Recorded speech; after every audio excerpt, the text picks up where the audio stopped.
बिहार के मुख्यमंत्री नीतीश कुमार चाहते थे कि इंडिया गठबंधन में सीटों के तालमेल पर एक फॉर्मूला जल्द से जल्द बन जाए, लेकिन अब ये फिलहाल 5 राज्यों में चुनाव तक टल गया है। जेडीयू के वरिष्ठ नेता और बिहार के जल संसाधन मंत्री संजय झा ने आज पटना में कहा कि विधानसभा चुनावों के परिणाम के बाद इंडिया गठबंधन की रैली के बारे में भी घोषणा होगी।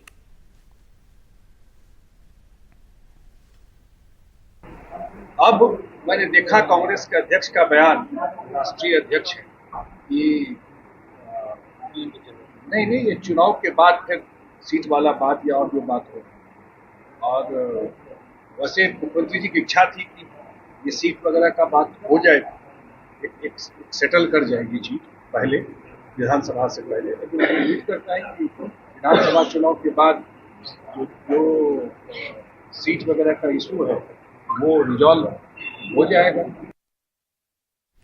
हमारे सहयोगी मनीष कुमार हमारे साथ जुड़ गए हैं। मनीष जी, एक वक्त पर ऐसा लग रहा था कि जल्दी जल्दी सब कुछ तय हो रहा है, जिस तरह से इंडिया गठबंधन की मीटिंगें हो रही थी, लेकिन अब लग रहा है कि सफाई एक तरह से दी जा रही है कि देरी क्यों हो रही है।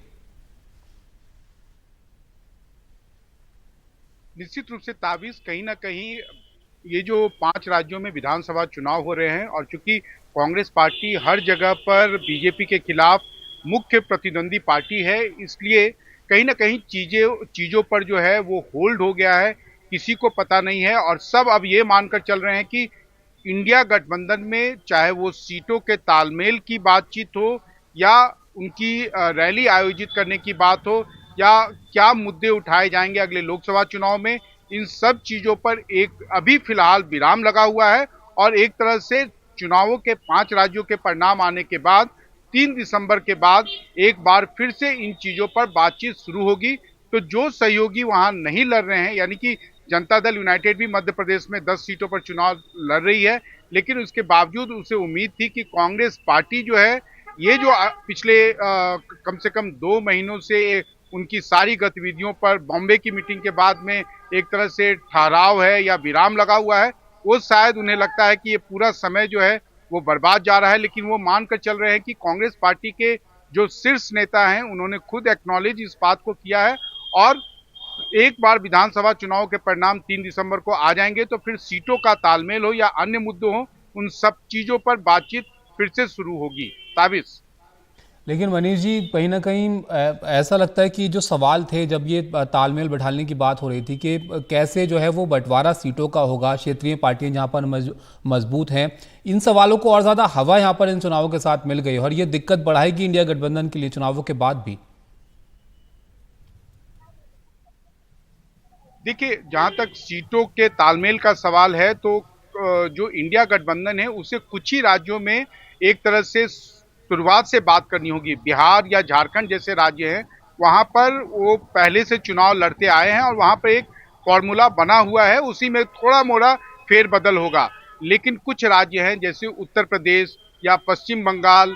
इन राज्यों में या दिल्ली और पंजाब, ये 4 राज्य ऐसे हैं जहां पर ज्यादा माथापच्ची करने की जरूरत है। जैसे कुछ दलों ने, वामपंथी दलों ने, सीपीएम ने अभी से साफ कर दिया है कि वो बंगाल में तृणमूल के साथ नहीं जा सकती, केरल में कांग्रेस के साथ नहीं जा सकती, लेकिन उन्होंने ये भी राइडर दिया हुआ है कि परिणाम कुछ भी हो वो इसी इंडिया गठबंधन में रहेगी उसका, और परिणाम के बाद जो है उसका समर्थन जो है इंडिया गठबंधन को ही रहेगा। लेकिन दिल्ली और पंजाब की जहां तक बात है तो वहां पर यह देखना है कि आप और कांग्रेस में सीटों का तालमेल हो पाता है या नहीं, क्योंकि दोनों जगहों पर जो कांग्रेस की स्थायी जो लोकल यूनिट है उनका काफी ज्यादा रिजर्वेशन है, क्योंकि खासकर पंजाब में कई सारे कांग्रेसी नेताओं पर वहां की आप सरकार ने कार्रवाई की है। उसी तरीके से उत्तर प्रदेश में हाल के दिनों में रिश्तों में कांग्रेस और खासकर समाजवादी पार्टी के बीच रिश्तों में वो सामान्य बातें नहीं रही हैं, खटास आई हैं। तो आखिर ये सब चीजों पर ये जो एक तरह का अंतर विरोध है उस पर कैसे बातचीत शुरू हो पाती है या क्या फॉर्मूला बन पाता है, ये तो अब विधानसभा चुनाव के परिणाम के बाद ही पता चल पाएगा। ताबिश। बिल्कुल, अब विधानसभा चुनाव के बाद ही स्थिति और साफ हो पाएगी कैसे इंडिया गठबंधन जो है वो आगे बढ़ता है। बहुत शुक्रिया मनीष जी आपका इस सब जानकारी के लिए।